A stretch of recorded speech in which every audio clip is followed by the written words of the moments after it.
On était en deuxième et troisième année d'études à Sciences Po avec mon associé. J'avais organisé un dîner chez moi et puis dans cette fin de soirée, il a dit « Tiens, si on crée une boîte ?» Alors j'ai dit « Bah pourquoi pas ?» On n'a qu'à créer un comparateur qui centralise l'information. L'ouverture du marché, c'était 1er juillet et hop, fin août, premier 40 € de chiffre d'affaires. En 2024, Selectra dépasse 100 millions d'euros de chiffre d'affaires.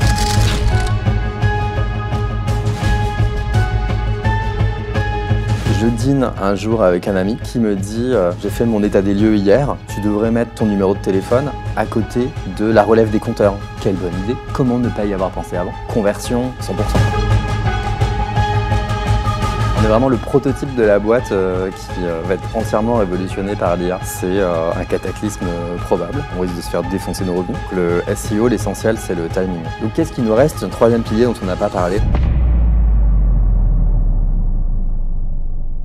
Merci d'être de plus en plus nombreux à nous écouter sur le Déclic. Si vous ne l'avez pas déjà fait, je vous invite à vous abonner, à activer la cloche et à nous partager un petit commentaire. Ça nous permet à chaque fois d'avoir des invités de plus en plus inspirants. Et si vous préférez nous écouter au format audio, sachez que c'est possible aussi pendant vos déplacements, vos sessions de travail ou même pendant votre sport. Vous pouvez nous retrouver sur toutes les plateformes d'écoute selon vos préférences, ainsi que des épisodes exclusifs ou simplement celui que vous êtes en train d'écouter.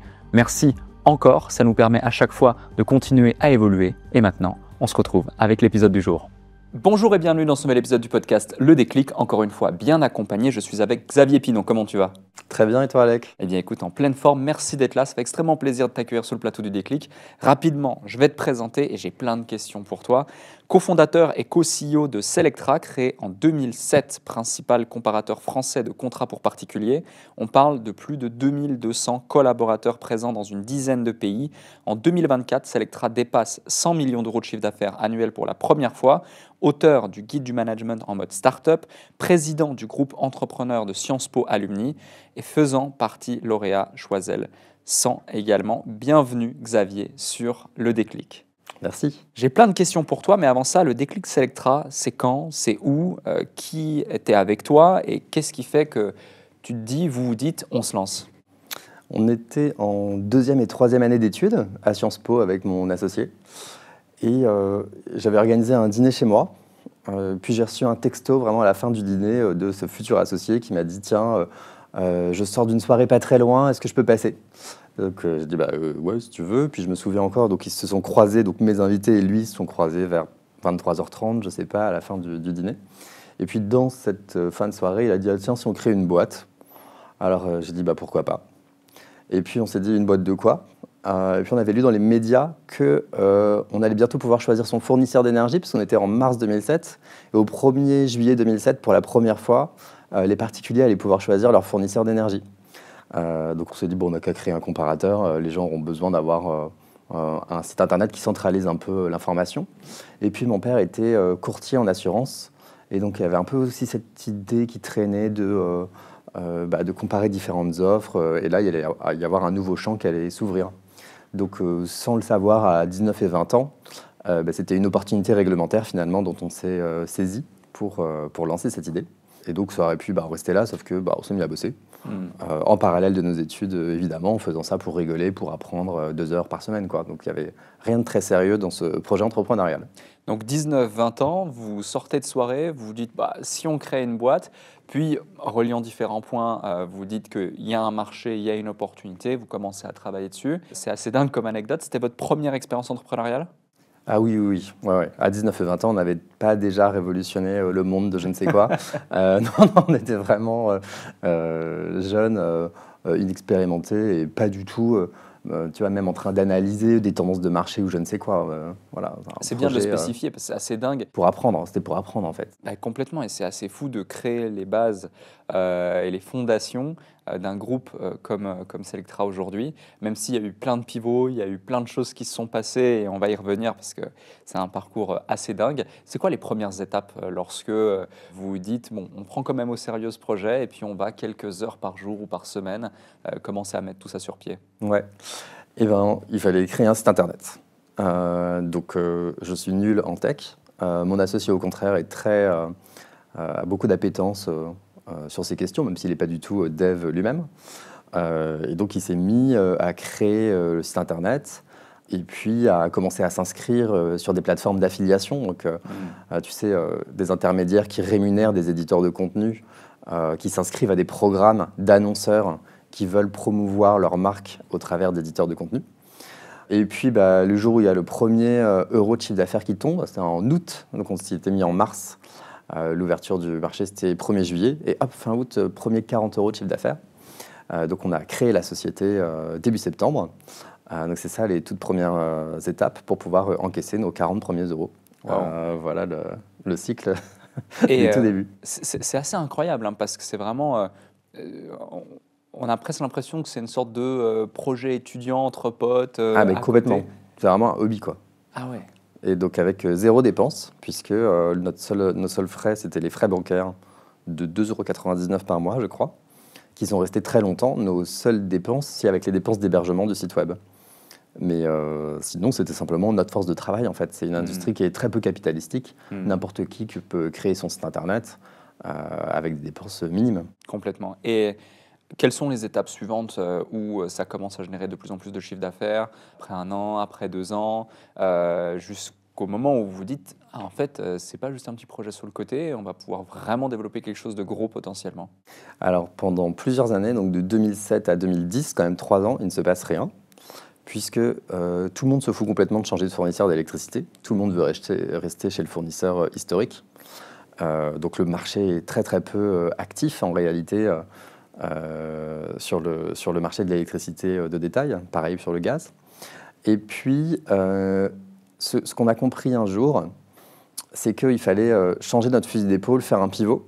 On a commencé à avoir nos clients au téléphone, au lieu de les laisser comparer sur le site, puis ensuite souscrire en ligne sur le site web du fournisseur d'énergie. Donc là, on a commencé à mettre un numéro de téléphone. Et en fait, on a compris que 95% de nos clients déménageaient. Et donc, les gens qui visitent notre site, c'est parce qu'en fait, on leur dit choisissez votre contrat pour votre nouveau logement. Ils se disent oui, c'est vrai qu'il y a plusieurs fournisseurs, je vais aller voir ce qui se passe.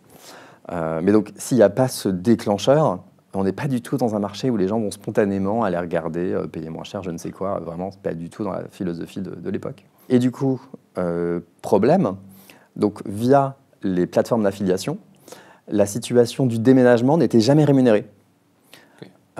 Donc seuls nous étaient rémunérés les gens qui changeaient de fournisseur dans leur logement actuel pour des raisons techniques.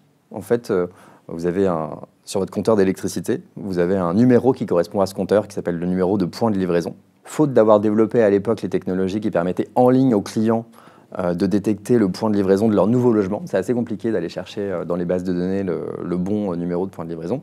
Ils bloquaient la souscription et ils disaient appelez-nous plutôt parce que là, on ne sait pas gérer en ligne. Or, les rappels n'étaient pas rémunérés via ces plateformes d'affiliation. Donc on apportait en fait 95% des clients aux fournisseurs d'énergie totalement gratuitement pendant 3 ans, jusqu'à ce qu'on se décide à ouvrir une ligne téléphonique et à comprendre que tout le monde déménageait parmi nos clients et donc que notre force d'apport d'affaires était en réalité 20 fois supérieure à ce qu'on imaginait qu'elle était. Donc il suffisait de faire souscrire les clients qui déménagent pour pouvoir construire une boîte à peu près solide, en tout cas qui avait la possibilité de vraiment grandir et représenter quelque chose.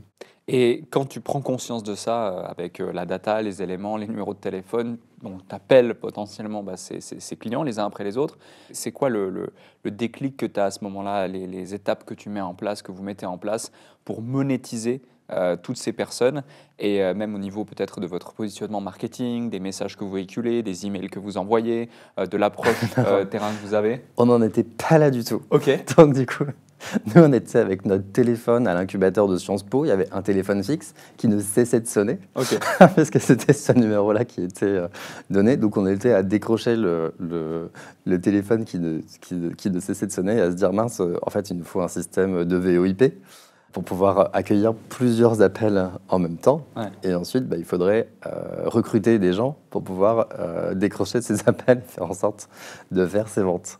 Donc ça a été ça l'étape d'après. Donc choisir un nouvel outil et commencer à recruter.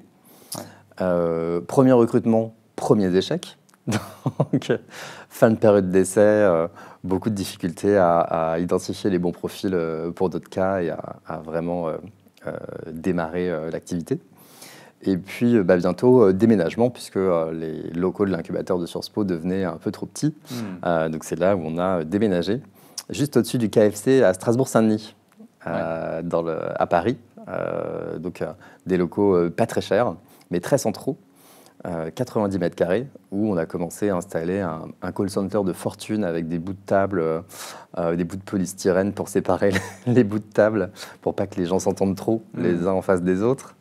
Donc voilà, c'est la suite de l'activité qui a démarré à ce moment-là avec ce déménagement. Cette anecdote, elle est assez drôle parce que elle en dit long sur le fait qu'au départ, lorsque tu te lances, tu fais avec les moyens du bord. Tu as ton téléphone qui sonne sans cesse, tu ne sais pas comment y répondre, tu te dis, il va falloir mettre en place un système. Les bureaux deviennent trop grands et puis tu fais tes premières erreurs de recrutement, mais tu vas déménager. Il faut trouver des solutions parce que finalement, c'est un open space, donc tu vas mettre des planches, des polystyrènes et puis éviter que tout le monde s'entende au téléphone les uns après les autres. C'était donc votre première entreprise, expérience entrepreneuriale. Comment est-ce qu'on fait quand on devient entrepreneur sur le tas? J'imagine qu'il y a plein d'anecdotes, il y a plein de challenges, d'erreurs, d'échecs peut-être qui ont parsemé votre chemin et qui vous ont offert des leçons inestimables qu'on peut partager ici. Bien sûr, le parcours est semé d'échecs de bout en bout. Alors premier recrutement, premier échec quand même, c'est pas super. On avait recruté un profil journaliste qui avait des difficultés conjugales, semble-t-il, et donc qui passait quand même beaucoup de temps dans sa journée au téléphone, non pas avec ses clients, mais avec sa petite amie de l'époque. Donc ça n'allait pas, donc on a dû mettre fin à une période d'essai. Alors mettre fin à une période d'essai, quand on a 23 ans, que c'est vraiment sa première expérience, on ne sait pas trop comment gérer, quoi. Donc je trouve toute cette partie RH est quand même délicate d'emblée. En fait, dès qu'on embauche quelqu'un, je sais pas moi, la médecine du travail, si vous oubliez que s'il faut s'inscrire à la médecine du travail, etc. En fait, c'est tout de suite des sanctions pénales ou je ne sais quoi. Enfin bref, donc tout, 1000 épées Damoclès commencent à arriver à partir du moment où on embauche la moindre personne dans sa boîte. Donc effectivement, c'est jeune pour faire cet apprentissage qui sera, quoi qu'il arrive, semé d'échecs. Ouais. Et après, il y a eu pas mal d'échecs business, évidemment, par la suite. Donc de pays où on a tenté de se lancer, où ça n'a jamais marché. Donc des mauvais recrutements en permanence, effectivement, qui viennent jalonner le parcours. Des nouveaux canaux d'acquisition qu'on a loupés, où on est parti très tard dans la bataille. Donc ouais, les échecs sont évidemment très nombreux, que ce soit des échecs d'opportunité ou des échecs qui reposent sur des actions concrètes qu'on a faites, quoi. Complètement. Et je me pose la question, et après on va continuer sur la croissance et même l'hyper-croissance de la boîte, parce qu'à partir de 2011, il va se passer plein de choses derrière. Tu parles d'échecs, mais il y a aussi un moment donné où il y a beaucoup de refus. Par exemple, en 2009, quand tu vas contacter EDF, Engie et plein d'autres, ils te refusent les uns après les autres. Les gens ne comprennent pas forcément aussi le business model au global, même dans ton entourage. Vous ne gagnez pas forcément d'argent pendant 1, 2, 3 années. Et pour autant, vous continuez, vous persévérez. D'où venait cette conviction? Qu'est-ce qui fait que vous continuiez à développer ce projet, à croire en ce projet, alors que beaucoup peut-être auraient abandonné ou fait autre chose tout simplement? Alors moi, je suis vraiment l'entrepreneur pantoufle. Donc, qu'est-ce que j'ai fait en sortant d'études? J'ai fait du conseil pendant 1 an et demi, jusqu'à ce que ça marche. Donc, que ça marche ou que ça marche pas, moi, je trouvais ça sympa comme petit projet à côté. Mais je n'avais pas des ambitions folles de croissance. J'y croyais tellement pas que j'ai quand même pris un CDI en sortant plutôt que d'aller développer la boîte. Donc, oui, parce que c'est vrai qu'on n'a pas reçu que des messages positifs. Alors, je viens d'une famille plutôt de profession libérale où on aime plus la sécurité, la tradition en termes de type de job et tout. Donc, j'ai un cousin qui m'a dit, quand je lui ai dit « Ah tiens, on va créer une boîte ». D'ailleurs, je ne vais pas particulièrement donner l'information, c'est plus ma mère qui avait fait fuiter l'info. Et donc, sa réaction, ça a été « Ah quand est-ce que tu déposes le bilan ?» Donc, c'était pas hyper encourageant. Parce qu'il y a un petit peu cette mentalité de tradition, de rester dans le circuit Salarial. classique. Ouais, Ouais. classique. Bah, surtout pas salarial, attention, profession libérale. Hmm. Voilà, c'est plus ça la valeur familiale. Ok, ok. C'est assez dingue quand même. C'est un membre de ta famille et la première des questions, des choses qu'il te dit, c'est quand est-ce que tu déposes le bilan? Ouais. Comment tu te sens à ce moment-là? Bon, peut-être qu'il a raison. Ouais. De toute façon, moi-même, c'était un projet pour rigoler. Donc, bon, s'il veut, je l'ai pas pris Ça te touche pas plus que trop ça? personnellement. Non, j'ai pas le souvenir que ça m'ait particulièrement touché. C'est quand même assez drôle parce que je te pose cette question, parce que beaucoup de gens qui nous écoutent, au départ, lorsqu'ils se lancent, ou peut-être certains qui se lancent ou qui veulent se lancer, ne se sentent pas forcément encouragés par leurs proches, par leurs amis, par leur famille, ce qui a été indirectement le cas pour toi, même si peut-être que certains étaient derrière toi, d'autres n'y croyaient pas du tout. Qu'est-ce que tu dirais à quelqu'un qui se sent exactement dans la même situation? Peut-être que cette personne y est sensible et pour autant a du potentiel, comme ça a été le cas pour vous, où on voit après derrière le parcours et les résultats aujourd'hui. Bah, je dirais que c'est intéressant de prendre les avis de son entourage, quoi qu'il arrive. Et après, que c'est intéressant de se faire sa propre opinion. Et bien sûr, il y a ces avis-là qui comptent, mais il y a aussi ses convictions intimes. Et donc, moi, j'encouragerais quand même l'écoute de ces avis-là, parce qu'ils ont une certaine valeur, ça veut dire quelque chose. Est-ce que ça veut dire quelque chose sur la personne qui l'a dit? C'est quand même possible. Là, en l'occurrence, le culte de la tradition. Est-ce que ça veut dire quelque chose sur le porteur de projet? Peut-être en partie aussi. Moi, j'avais 20 ans. Voilà, j'avais 20 ans. Je comprends que mon cousin se dise qu'est-ce que c'est que ce... Parce que moi-même, c'était pas un projet hyper sérieux. Donc, voilà, on me reflétait que ce que j'étais en train de faire était peut-être pas hyper sérieux. Je veux bien l'admettre. De toute façon, j'étais en train de ne pas prendre de risques et de m'orienter vers un CDI, quoi qu'il arrive par la suite. Donc, j'étais pas dans une démarche où ça avait vraiment une importance pour moi. Mais voilà, je dirais écoute, mise à distance et bien analyser si ça veut dire quelque chose sur la personne qui le dit ou sur le projet lui-même, quoi. Revenons sur cette phase après ce positionnement sur le déménagement et cette prise de conscience finalement sur le fait que les gens qui veulent changer de contrat déménagent. En 2011, vous déménagez, vous aussi. Il y a ces bureaux, il y a ces polyesters entre chaque collaborateur commercial.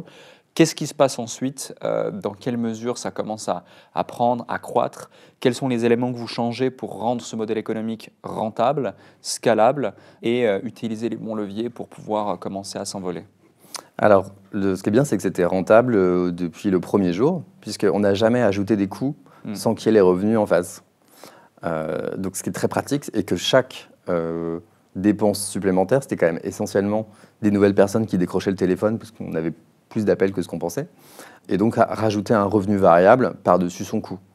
Donc on n'a jamais eu de problème de rentabilité dans nos premières années, au moins, parce qu'il y avait très peu de coûts fixes et qu'on était très fourmis, et donc chaque euro dépensé était dépensé à bon escient, en ayant conscience que quand même le vent pouvait tourner dans ce genre de situation et qu'il fallait faire attention.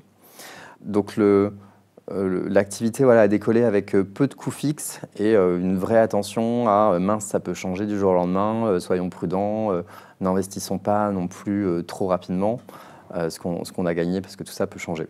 Et donc, assez rapidement finalement, mon associé a rencontré 2 Espagnols en soirée, là aussi, qui lui ont dit qu'est-ce que tu fais dans la vie?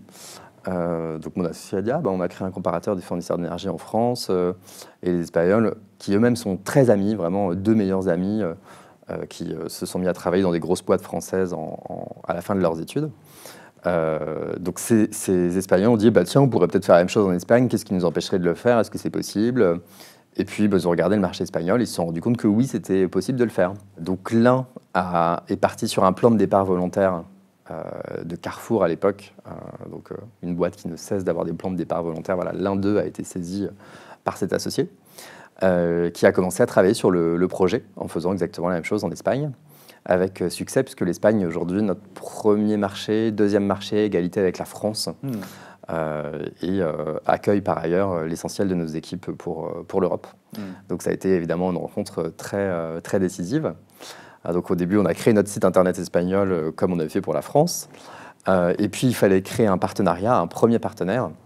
Donc on est parti à Oviedo, en Espagne, au siège d'une boîte qui a été rachetée par la suite par EDP, donc le grand fournisseur portugais, qui avait déjà été racheté par le grand fournisseur portugais, qui est aujourd'hui devenu Total Energy, puisque Total Energy a racheté cette boîte.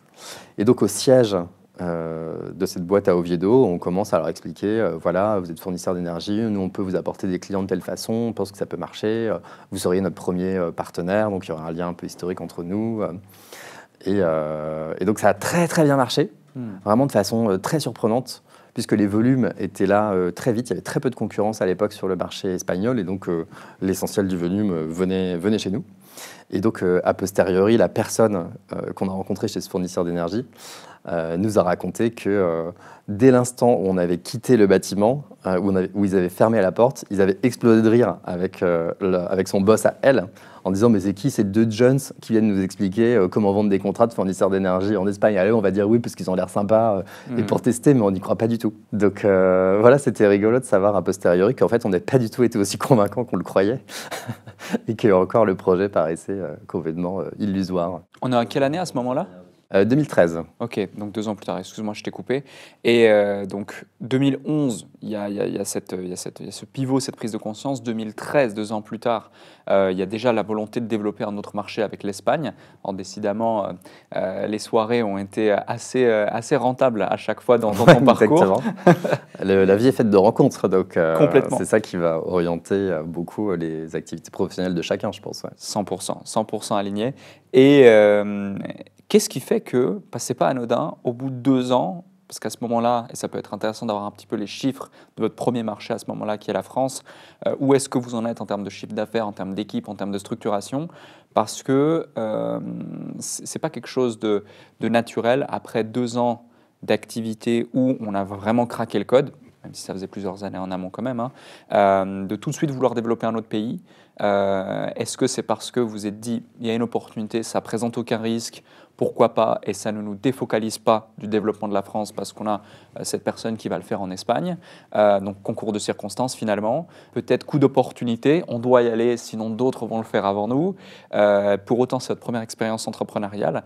J'aimerais bien que tu puisses nous raconter qu'est-ce qui se passe finalement dans votre prise de décision pour se dire, OK, on y va, on développe un nouveau pays, 2 ans après seulement avoir craqué ce code. Oui, alors c'est vrai qu'on est très internationaux. Aucun comparateur n'est aussi international que nous. C'est d'ailleurs un peu absurde parce que c'est un peu absurde d'être si internationaux parce que c'est des marchés qui sont très nationaux. Donc il y a assez peu de synergie finalement entre nos différents pays. Et c'est vrai que c'est une ADN qu'on a toujours eu. Je pense qu'on a, sans le savoir, évité de se mettre trop de barrières mentales. Et donc la France était rentable dès le début, donc c'est vrai qu'on était pas en difficulté sur notre marché de base, et je pense que ça a aidé à des prises de décision. Et puis toujours dans notre stratégie fourmi, plutôt que d'aller salarier quelqu'un pour aller développer l'Espagne, on s'est donc associé à 50-50 avec ces 2 Espagnols qui détiennent chacun encore aujourd'hui 25% des parts de cette boîte-là, en leur disant tu veux développer l'Espagne, aucun problème, on te donne 0 salaire, tu te débrouilles avec les économies que tu as fait sur ton plan de départ volontaire et tu te débrouilles pour dégager un salaire dans des délais qui te permettront de vivre. Donc c'est aussi par ces économies-là qu'on voyait vraiment aucune raison de ne pas y aller, puisqu'on avait quelqu'un qui avait visiblement les compétences, qui ne demandait aucune ressource, qui serait hyper incentivé au projet, donc qui n'allait pas nous distraire, nous, de notre focus principal. Donc voilà, il y avait un boulevard qui s'ouvrait sans qu'on l'ait trop demandé devant nous. Il n'y avait pas de raison de ne pas y aller, je pense. Ouais. Complètement. Très tôt, vous misez sur le SEO, alors que beaucoup vont sur le contenu payant. Le SEO, donc c'est le référencement organique. Lorsqu'on tape sur un moteur de recherche, directement, boum, on a la requête qui convient le mieux et qui est le mieux référencée qui tombe. Je te pose cette question parce que la question du trafic, de l'acquisition, est une vraie question pour beaucoup d'entrepreneurs qui nous écoutent. Pour autant, le SEO, ça se construit à long terme. Qu'est-ce qui fait que vous avez cette prise de conscience à ce moment-là de vous positionner sur du SEO, d'autant plus que là aussi, dans une démarche internationale, ce n'est pas quelque chose d'anodin parce qu'à chaque fois, tu dois re-référencer chaque boîte sur chaque marché. Aujourd'hui, vous êtes dans une dizaine de pays. Donc, à chaque fois, il faut refaire tout le travail de A à Z. Ça prend des semaines, ça prend des mois, ça prend parfois des années de réussir à être bien positionné. Qu'est-ce qui fait que vous avez fait le choix de cette stratégie en priorité plutôt qu'une autre ? Le succès français, en fait, puisque comme ça avait marché en France, on s'est dit dupliquons ce qui a marché et puis on verra bien si ça fonctionne dans le pays ou pas. Ok. Et donc il y a des pays comme l'Espagne où ça a très très bien marché, notamment parce qu'il n'y avait pas beaucoup de concurrence. Et puis il y a des pays comme le Royaume-Uni ou l'Allemagne. Bon courage, là, faut se lever tôt, vu la concurrence extraordinaire qui s'est lancée bien avant nous, qui est beaucoup plus grosse que nous. C'est pas fastoche d'aller créer un trafic naturel très élevé sur des thématiques aussi concurrentielles que celles de nos marchés. Complètement. Donc le SEO, pour nous, c'était notre ADN, notre cœur de métier. C'est une vraie difficulté aujourd'hui puisque le SEO n'est pas le secteur qui se porte le mieux, qui n'est pas appelé à le mieux se porter dans l'avenir. Donc c'était une force dans les années 2010. Ça l'est beaucoup moins dans la fin des années 2020. Ouais. Mais c'est la passion de mon associé. C'était ce qu'il savait faire de mieux. C'était là où on investissait nos rares coûts fixes. Rapidement, on a acquis une réputation d'excellence sur ces thématiques-là, ce qui aussi attirait des talents chez nous, parce que si on veut apprendre le SEO et en faire son métier, on commence ses premières années de travail chez Selectra, et on est sûr d'être bien formé, de repartir avec des bases intéressantes qui se revendent facilement par la suite. Donc voilà, il y a tout ce cœur de métier qui s'est installé chez nous et qui a marqué l'activité, du moins dans ses débuts, et qui quand même continue de la marquer encore aujourd'hui. Parce qu'on a encore des points où on est assez avancé en matière de SEO, notamment dans tout ce qui est automatisation des contenus avec l'intelligence artificielle. On est déjà assez avancé dans tout cet effort-là. Donc ce cœur de métier, il reste en fait chez nous. Cet ADN finalement qui a fait les premières étapes. Et je pense que c'est aussi ce qui a permis d'avoir le moins de coûts fixes pour pouvoir accompagner cette croissance au sens de l'acquisition. Parce que le SEO, oui, il faut mettre en place quelques ressources, quelques serveurs, quelques éléments, et puis créer des articles ou du contenu. Mais en réalité, par rapport à de l'acquisition de trafic payant, où à chaque fois, tu as ton coût d'acquisition, ton CPA qui va se multiplier par le nombre de contrats que tu vas acquérir, et la marge est relativement faible, j'imagine, par contrat. Il faut du gros volume pour pouvoir s'en sortir. Ça vous a permis aussi d'avoir une certaine traction organique et d'aller chercher encore plus de rentabilité pour staffer, structurer, recruter des personnes. Et j'y viens à ce point, vous êtes passé d'abord de 2 à 10, puis de 10 à 100, puis de 100 à 1000. Aujourd'hui, vous êtes plus de 2000 personnes au sein du groupe. D'un point de vue management, quand en plus c'est sa première expérience entrepreneuriale, c'est quoi les grands challenges auxquels on fait face? Parce que gérer une organisation de 10, c'est pas la même chose qu'une organisation de 100, qui n'est pas la même chose qu'une organisation de 500, de 1000, etc. Ça peut être intéressant de partager ce point-là à ceux qui nous écoutent. Ouais. Alors ce qui est marrant, c'est que moi je l'ai vécu très naturellement, comme un continuum. Okay. Et du coup, je me suis jamais dit ah là là, c'est trop grand, on n'y arrive plus, quoi. Donc au début, on avait une organisation managériale assez basée sur un groupe de copains. Donc on avait recruté un tel, et puis il était monté au fur et à mesure, et puis il avait ramené deux de ses potes, et voilà. Donc du coup, il y avait un peu une petite mafia qui était installée et qui était montée tranquillement, avec d'ailleurs pas mal de succès. Et puis, justement, il y a un peu un moment où on s'est dit, mais assez tard, oh là là, quand même, là, il faudrait structurer les choses et mettre des gens un peu plus pros, qui ont de l'expérience à différents niveaux. Et on a fait beaucoup d'erreurs de recrutement, beaucoup de difficultés qui sont en général mal terminées. Et du coup, on s'est dit, bon, on sait le faire parfois, ça marche parfois. Donc on a essayé d'affiner nos techniques de recrutement pour faire en sorte qu'on fasse moins d'erreurs. Il y a un bouquin qui s'appelle Who, voilà, qui nous a pas mal aidé à structurer des process qui permettaient de faire moins d'erreurs de recrutement. Ouais, tout à fait. Donc c'est vraiment un bouquin que je recommande qui va structurer quels entretiens exactement est-ce qu'il faut mener pour le poste, quelles questions poser lors de ces entretiens pour vraiment se faire une idée intelligente de est-ce qu'il va y avoir un fit ou pas avec cette personne. Donc ça nous a bien aidé. Et puis finalement, on s'est aussi rendu compte que ce qu'on savait bien faire, c'était faire grandir des talents qui nous rejoignent jeunes, très jeunes, qui en fait sont fidélisés 6, 7, 8 ans avec nous et qui, eux, connaissent très très bien l'entreprise, connaissent notre ADN et du coup sont capables de prendre toujours plus de responsabilités et en réalité de façon assez professionnelle, malgré le fait qu'ils aient souvent connu que notre environnement de travail dans leur carrière professionnelle. Donc l'exemple emblématique, c'est notre plus ancien collaborateur qui nous est arrivé en alternance en BTS communication à 19 ans. Donc il est arrivé, on lui a fait un petit test de rédaction, bon, c'était pas brillant. Mais bon, il avait l'air sympa, puis à l'époque, on n'était pas très fort en recrutement, je pense, quoique. Du coup, je dis, bon, bah, allez, on te prend. Par contre, viens, on va faire un tour à la librairie d'à côté, et on lui a acheté un bled. Donc, on a dit, voilà, voilà ton bled, tu es en BTS communication, tu sais pas écrire français sans faute. C'est pas normal, en fait, donc tu vas rattraper ton retard. Et donc, chaque matin, je veux voir la page de bled sur mon bureau.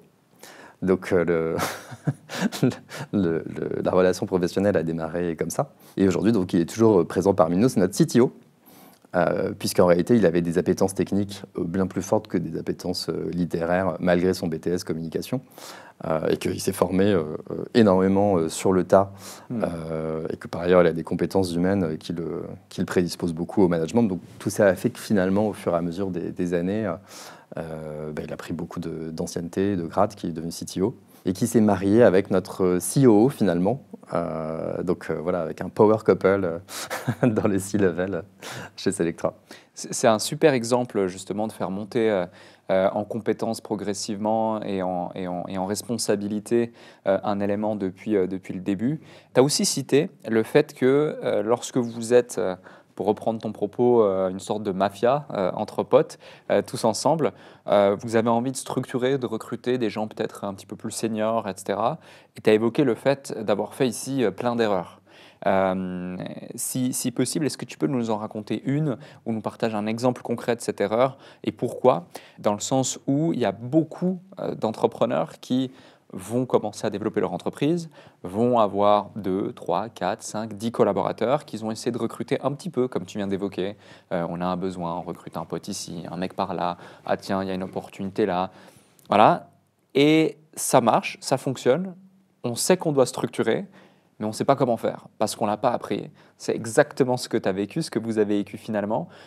Quels sont les enseignements que tu pourrais partager basés sur les erreurs que vous avez commises lorsque vous avez voulu structurer avec des profils plus seniors et qui peut-être n'étaient pas adaptés à la structure ou qui n'étaient tout simplement pas en fit avec la culture qui était présente? Exactement. Moi, je pense que c'est justement ce dernier point qui est important, c'est s'il n'y a pas de fit avec l'ADN de la boîte, Ouais.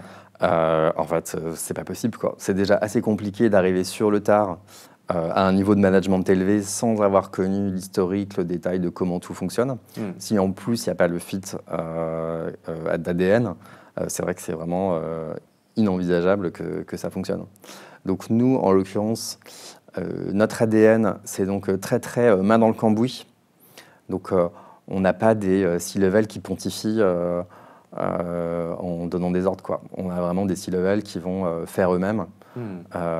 Et en fait, c'est un trait de culture qui n'est pas vraiment négociable et qui va délégitimer quelqu'un si jamais il ne le partage pas, aussi bien au niveau des équipes qu'au niveau de sa hiérarchie. Donc ce point-là, c'est quand même, par exemple, je ne pense pas dans toutes les boîtes qu'on attend du CTO, que oui, s'il y a un problème sur l'outil de téléphonie un samedi à telle heure, il se débrouille lui-même, notamment s'il n'a pas organisé les astreintes correctement pour le résoudre, quoi. Donc voilà, on est très très main dans le cambouis, par exemple. Donc c'est vraiment lead by example, quoi. Ouais, absolument. Ouais. Tu as écrit justement un guide de management basé sur ton expérience. C'est quoi la plus grande illusion que tu avais toi sur l'hypercroissance et comment ta réalité, ce que tu as vécu sur le terrain, l'a corrigé ou en tout cas a recadré la chose très rapidement? J'avoue que j'avais pas de vision de l'hypercroissance en réalité. Pour moi, la question s'est vraiment jamais posée. On faisait ça pour rigoler. Donc j'avais pas de stéréotype particulier sur le sujet. Peut-être que j'ai pu entendre des gens dire tiens, une fois qu'on aura une grosse boîte, on pourra aller se la couler douce à la plage. Mais je m'y suis jamais trop vu, quoi. Vraiment, c'était pas mon truc. Ou je sais pas moi, on pourra se balader en jet pour aller voir je sais pas quoi, pour aller voir je ne sais qui, je ne sais je me suis jamais projeté dans toutes ces visions. Donc, je n'ai pas eu de désillusion particulière sur ces sujets-là, tu vois. Mais peut-être au niveau de... Je te donne un exemple très concret.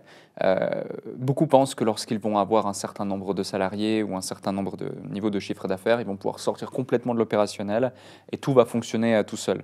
Est-ce que c'était ton cas ou d'autres choses? Tu vois, aujourd'hui, quel est ton quotidien ou avec ton associé, dans quelle mesure vous êtes encore complémentaires? Parce que j'imagine que votre quotidien, même si j'ai bien compris qu'un des éléments de la culture, c'est d'avoir les mains dans le cambouis, est complètement différent que quand vous étiez que deux. Alors tu me diras, Ouais. évidemment, la réalité a changé, mais il est également différent que quand vous étiez 10, également différent, j'imagine, que quand vous étiez 100, et également différent que quand vous n'aviez pas un groupe international à devoir développer au global. Ouais, c'est une prise de recul successive. Je trouve qu'il y a quand même, nous on a été très très longtemps très opérationnel. Aujourd'hui, on a plus de temps pour se poser les vraies questions et essayer de développer l'activité à long terme pour éviter de se faire bouffer par l'intelligence artificielle notamment, qui est notre gros sujet. Donc j'ai l'impression d'avoir, même quand on était, je sais pas moi, 500 ou 700, d'avoir encore été très opérationnel, à relire les contenus pour vérifier qu'il n'y avait pas d'erreur dedans, à aller décrocher des appels moi-même pour rester dans le coup.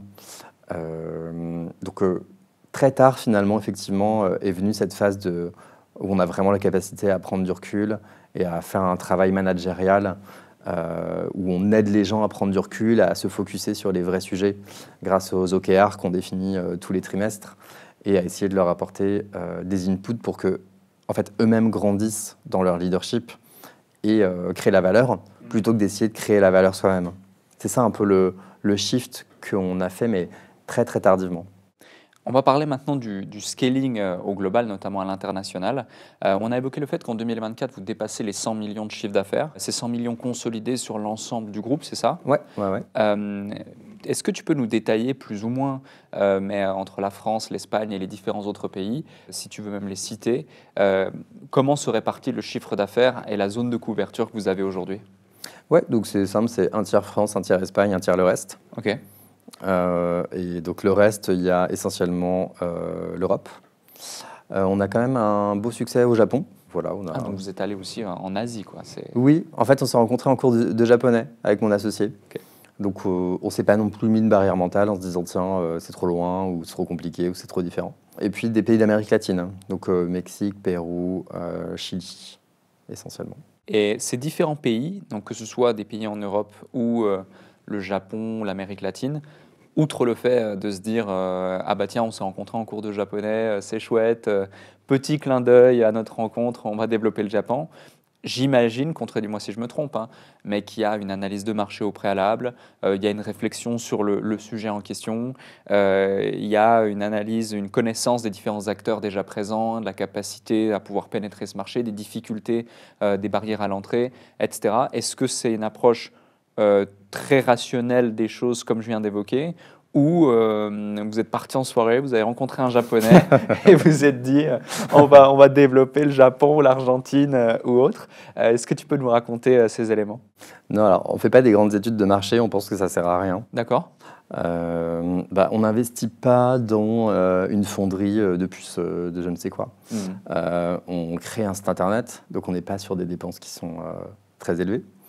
Par contre, il y a un gros coup d'opportunité à se torturer les ménages à l'infini en se demandant tiens, est-ce qu'on devrait le faire, pas le faire, etc. Bon, bah, fais-le. Tu as passé assez de temps là à te poser la question de savoir s'il fallait le faire ou pas. Tu aurais mieux fait de commencer à le faire, puis tu verras bien si ça marche ou pas. En l'occurrence, pourquoi est-ce qu'on irait au Japon? À partir du moment où on sait que c'est le plus grand marché ouvert à la concurrence pour l'électricité dans le monde, bon, bah, en fait, il n'y a pas d'autres questions à se poser. C'est un pays riche, donc avec des commissions certainement élevées, un marché quand même où il y a 125 millions d'habitants, qui est ouvert sur 95% de son territoire à la concurrence. Il n'y en a pas d'autres. Donc ouais, il faut y aller.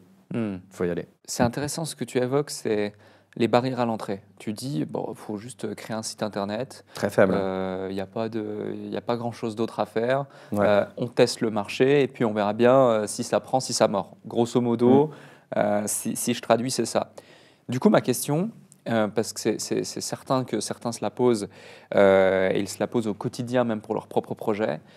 Comment on fait pour se différencier et réussir à pénétrer un marché avec succès, qui plus est concurrentiel, comme tu l'as évoqué avec le Japon, quand les barrières à l'entrée sont aussi faibles, finalement, où est le edge, où est l'avantage concurrentiel Carrément. qu'on peut essayer de mettre en place, qui j'imagine est différent pour chaque pays là où vous avez développé. D'autant plus que votre approche, c'est une approche où vous n'avez pas levé à chaque fois des fonds, des millions d'euros pour arriver, et boum, un gros budget, des grosses équipes, on débauche les meilleurs. C'est vraiment à chaque fois, on crée un site, on déploie, on voit, on ajuste et on essaie de développer. Ouais. Comment on fait pour se différencier? Eh ben, on peut pas. Donc, effectivement, c'est un vrai point faible de la boîte. En fait, si tu es sur une stratégie donc, de référencement naturel, tout ce que tu peux faire, c'est arriver au bon moment. Donc, nous, le Japon, ça faisait des années qu'on suivait les étapes d'ouverture préalable du marché pour voir quand est-ce que ça allait se lancer. Et 2 ans à l'avance, on avait déjà créé notre site, essayé de prendre des positions pour avoir un historique qui comptait beaucoup en SEO.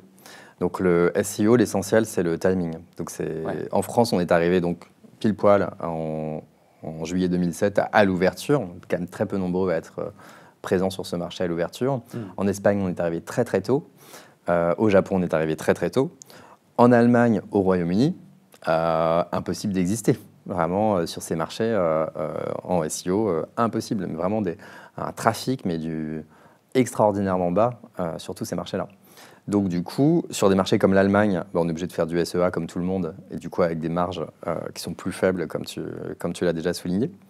Et puis une stratégie alternative, ça aurait été de dire, allez, je suis les Furets, le Lynx par exemple, je vais mettre 10 millions en pub télé tous les ans, et puis je vais me créer une marque, une notoriété, qui va, on espère, driver du trafic en direct. On espère également aider le SEO à monter parce que les gens vont plus cliquer sur ce lien parce que je connais la marque, j'ai déjà vu quelque part. Problème de ce modèle-là, c'est pas rentable du tout pendant des années avant de commencer à devenir rentable éventuellement. Et donc, qui fait ça? Des gens qui ont beaucoup d'argent à investir, ce qui n'était pas forcément notre cas, quoi.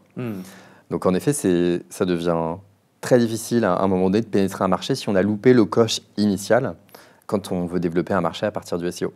Tu as parlé également de SIA, donc c'est le SEO, mais payant, finalement, pour se positionner en top dans Google ou sur des moteurs de recherche. Est-ce qu'il y a d'autres stratégies d'acquisition de trafic payant que vous avez déployées? Est-ce qu'il y a d'autres choses que vous avez testées? Quand on parlait tout à l'heure des erreurs, tu as évoqué notamment les stratégies d'acquisition. Est-ce qu'il y en a une en particulier où vous vous êtes dit, on y croit, il y a de l'espoir, ça peut donner quelque chose? Et pour autant, ça n'a pas forcément fonctionné comme vous le pensiez. Alors, il y a plein d'histoires de trucs qui marchent et de trucs qui ne marchent pas. Donc, je vais commencer par un succès, allez, on va être sympa. Je dîne un jour avec un ami qui me dit tiens, j'ai fait mon état des lieux hier et en fait, tu devrais mettre ton numéro de téléphone à côté de la relève des compteurs. Quelle bonne idée! Comment ne pas y avoir pensé avant? Donc le lendemain, je me mets sur PowerPoint à faire un joli formulaire d'état des lieux que je vais mettre en ligne à destination des propriétaires bailleurs pour qu'eux-mêmes puissent le télécharger, l'imprimer et puis le faire faire à leurs locataires. Donc rapidement, mon petit modèle d'état des lieux a des milliers et des milliers de téléchargements. Et oui, ça marche, c'est-à-dire les locataires, une fois qu'ils voient la relève des compteurs, ils disent « Ah bah tiens, le numéro de téléphone pour appeler juste derrière, super pratique, on va mettre notre téléphone, notre compteur à notre nom en appelant ce numéro de téléphone. » Conversion, 100%. Impossible de ne pas faire une vente sur un appel aussi qualifié. C'est vraiment notre source d'appel la plus qualifiée. Donc ça marche très très bien, je suis ravi. Et puis, qu'est-ce que je vois comme concurrent? Moi, mon modèle d'état des lieux sur un autre site avec juste le numéro de téléphone qui a été changé pour être remplacé par celui d'un concurrent. Donc, pas très content, je téléphone au site internet en question. Non, écoutez, je comprends pas trop. J'ai fait de mes blanchements moi-même, pour le coup, le formulaire d'état des lieux que je retrouve sur votre site, c'est pas très sympa. Ah, bah, c'est un de vos concurrents qui nous a contactés pour faire la même chose et visiblement, ils vous ont piqué votre modèle. Bah, c'est pas grave, on va bosser avec vous. Toujours aujourd'hui, c'est notre plus grand apporteur d'affaires, donc qui s'appelle Je loue bien et qui diffuse tout un tas d'outils pour les propriétaires bailleurs pour les aider à louer leurs biens. Et donc aujourd'hui, si tu tapes sur Google modèle état des lieux, etc., tu ne vas pas en trouver beaucoup qui n'ont pas de numéro de téléphone à côté des relèves des compteurs, que ce soit les nôtres ou ceux de concurrents, parce que tout le monde a bien vu que finalement, il y avait un marché qui a été ouvert par cet ami qui s'appelle Paul Alexis, qui a créé cette famille que tu connais peut-être, qui fait des colloques de seniors, qui a eu cette idée brillante qui m'a donné l'ordre d'un dîner. Donc voilà un exemple de canal d'acquisition très fonctionnel et à succès. Qu'est-ce qu'on a comme échec? Sur les réseaux sociaux, on a beaucoup galéré à faire en sorte d'avoir des succès. Les seuls trucs qui ont un peu marché sur les réseaux sociaux, c'est on a une activité d'achat groupé, on va négocier des offres en regroupant d'abord des communautés.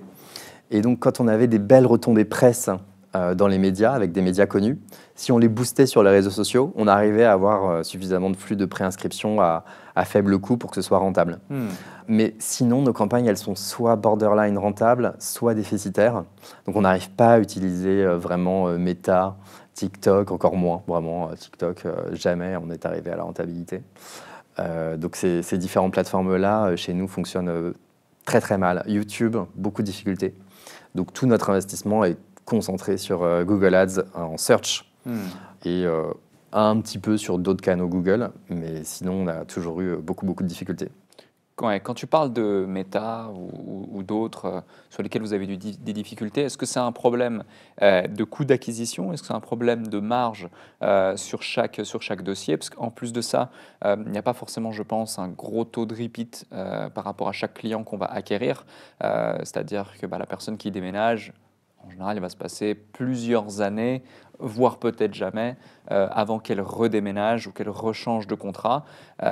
C'est quoi, du coup, les différentes KPI, les différents éléments qui font que c'est complexe de faire de l'acquisition de trafic payant? J'imagine que vous vous êtes posé plusieurs fois la question liée à ça. Ouais, en fait, sur Google Ads Search, tu arrives à toucher un internaute intentionniste. Notamment, je ne sais pas, si il déménage, ne serait-ce que s'il tape faire mon relevé de compteur déménagement ou ce genre de truc. Enfin, on a quand même des indices forts qu'il est en train de déménager, que c'est le moment de pousser la pub et tout. Quelqu'un qui scrolle sur Facebook ou sur Insta, il va falloir lui donner envie. Ouais. Donc à un internaute qui n'est pas particulièrement intentionniste au départ, de venir vers nous à un moment où il n'en a pas nécessairement besoin. Et capter un signal déménagement sur Facebook, faut quand même s'accrocher. Donc c'est ça notre vraie difficulté. Et je pense qu'on n'est pas les seuls. Hein. Mais sur des marques sur lesquelles on a besoin d'un signal intentionniste comme nous, qui est le déménagement, on a beaucoup de mal avec les pubs sur les réseaux sociaux. Ouais. Je rebondis sur ce que tu as évoqué avec cette discussion et ton ami, le petit numéro de téléphone sur le relevé de compteur. C'est un superbe exemple parce que finalement, c'est une façon vraiment très débrouille, astucieuse que l'entrepreneur a de faire des liens à chaque fois dans des discussions, dans des éléments et puis mettre en place ça. Et tu l'as évoqué, c'est aujourd'hui votre source de trafic la plus qualifiée. Alors peut-être pas la plus prédictible, peut-être pas la plus volumineuse, mais en tout cas, j'imagine clairement la plus qualifiée, effectivement.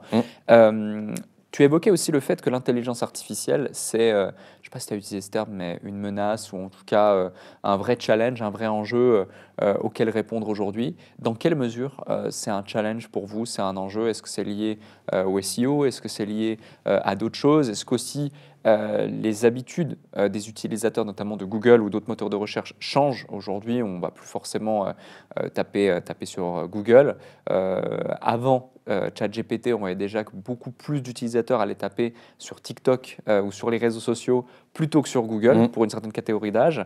Donc il y a moins de trafic. Aujourd'hui, on voit que les gens vont plus aller taper sur Google, sur Claude, sur Gemini, sur plein d'autres choses plutôt que Google en direct. Dans quelle mesure c'est une menace? Eh ben, c'est un cataclysme probable. Donc, ouais, c'est très problématique, évidemment, pour nous. Nous, on est vraiment le prototype de la boîte qui va être entièrement révolutionné par l'IA. Donc côté revenus, on risque de se faire défoncer nos revenus, puisque donc le SEO, pas de bol, c'est un truc des années 2010, mais qu'est-ce qui se passe de plus en plus?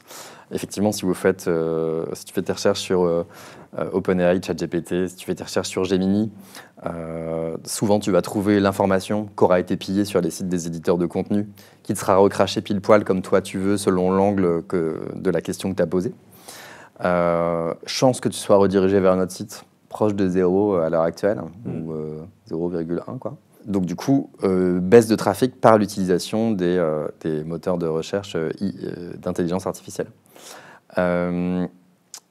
Cerise sur le gâteau, donc Google lui-même change sa page de résultats. Donc de plus en plus, qu'est-ce qui met évidemment des liens sponsorisés pour qu'il y ait de plus en plus de gens qui payent pour lui donner de l'argent et faire en sorte qu'il y ait moins de référencement naturel et plus de référencement payant dans la génération de trafic, parce que c'est vraiment la vache à lait de Google. Et puis là, qu'est-ce que se dit Google? Mince, on est en train de perdre nos utilisateurs qui vont plutôt faire des recherches ailleurs. Donc on va mettre un truc en haut qui s'appelle AI Overview. Donc que dit l'intelligence artificielle de Google sur ce sujet, et qui réduit le trafic des éditeurs de contenu de l'ordre de 25% dans tous les pays où ça a été lancé. Alors, par miracle, la France y a échappé jusqu'à maintenant, alors que ça fait depuis le début de l'année que c'est en place dans plein d'autres pays. Mais ce qui est sûr, c'est que là aussi, on prend un coup de massue pas possible sur le SEO.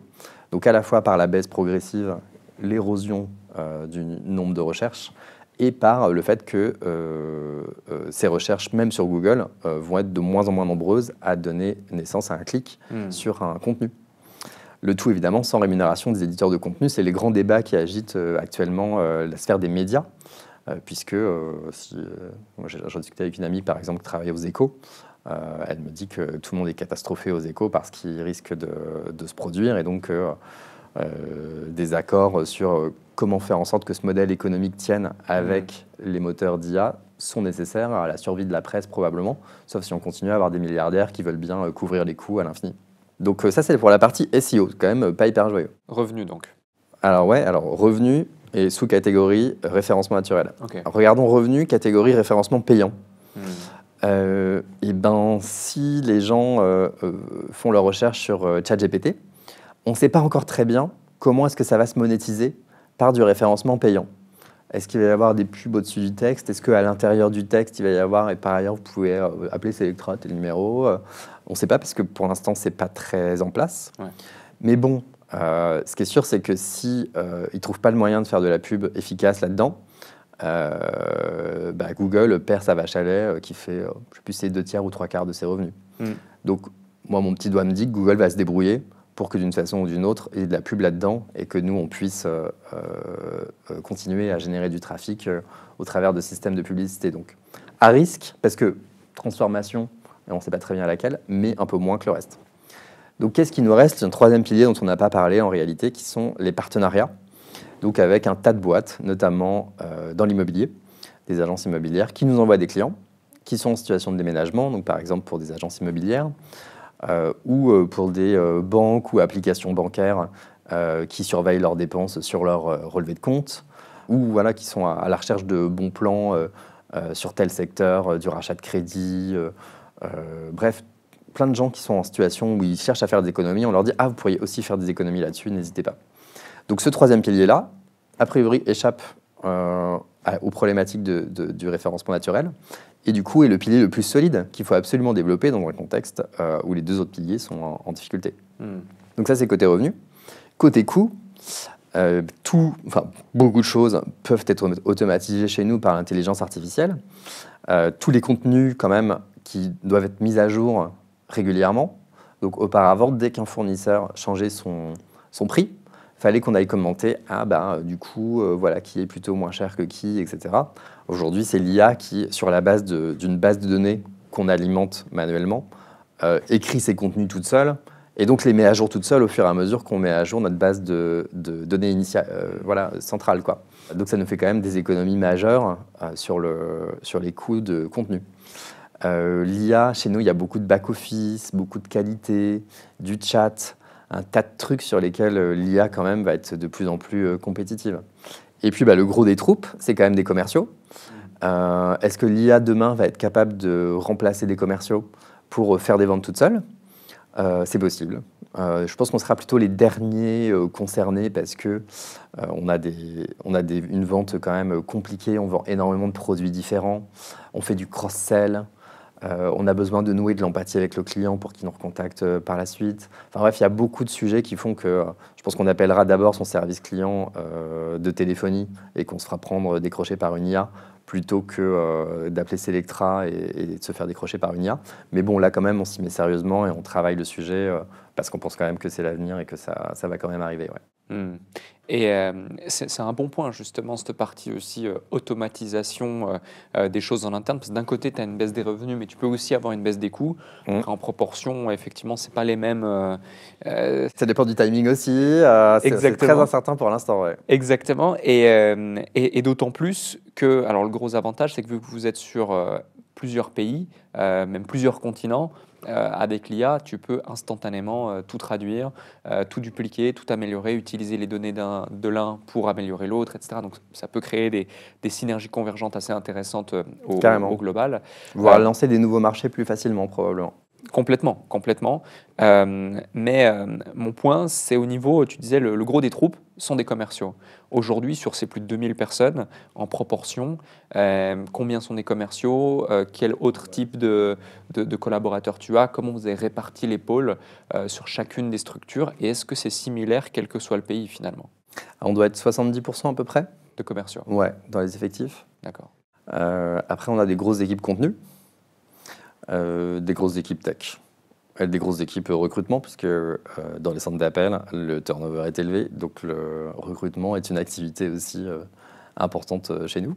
Donc voilà, c'est un peu ça nos grandes masses sur l'activité. J'ai oublié ta deuxième question, pardon, c'était est-ce que c'est dans chaque pays Ah oui, est-ce que c'est la même chose? Ouais. Bah, moi, je me bats pour que oui, parce que les pays qui ont des ratios où les commerciaux ne sont pas assez nombreux sont comme par hasard les pays qui ont des problèmes de rentabilité importants parce qu'en fait, ils n'ont pas de limite aux coûts fixes qu'on peut superposer les uns aux autres en disant « Ah tiens, on a besoin de recruter un tel, allez, on va créer un poste, etc. » Donc ça, c'est la tendance naturelle de n'importe quelle organisation contre laquelle, en réalité, il faut lutter, puisque le jour où le marché se retourne, c'est extrêmement compliqué de faire marche arrière et on se retrouve vraiment dans des difficultés majeures. Donc, ce qui nous arrive actuellement en Italie, qui va donc très mal, qui donc a été fortement touché par la baisse du SEO, sans avoir vraiment de plan B, et qui, pas de chance, a été adepte du recrutement à gogo de coûts fixes,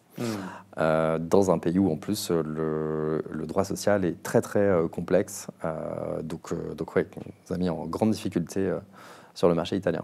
Comment on gère une filiale en difficulté? En l'occurrence, ça peut être un super point parce que quand tu as un groupe et que tu as plusieurs de tes entités qui sont rentables, qui sont en croissance ou pas, mais en tout cas qui sont stables et qui sont saines, et là, tu as une des branches de l'entité globale du groupe qui est en difficulté. Est-ce qu'à ce moment-là, vous allez sur place et vous essayez de comprendre chaque point pour consolider, pour restructurer, pour améliorer? Est-ce que vous la soutenez financièrement, mais du coup, jusqu'où? Jusqu'à quelle limite? C'est un vrai arbitrage à devoir faire. Bah ouais, c'est un peu la question que va bientôt se poser la BCE avec le budget français. Est-ce qu'il faut sauver la France ou pas? Et donc le problème, c'est que ça ne sert à rien pour la BCE d'injecter des fonds à la France si elle n'est pas capable de se réformer. Donc c'est toujours un peu le jeu des négos dans les pays faillis, où on impose des réformes quand on est le FMI, qui sont forcément impopulaires, mais ça ne sert à rien de financer des puits sans fond. Donc nous, notre stratégie, c'est plutôt de dire, ça ne sert à rien de financer des puits sans fond. Donc, mettez en place des mesures fortes en termes de réduction des coûts.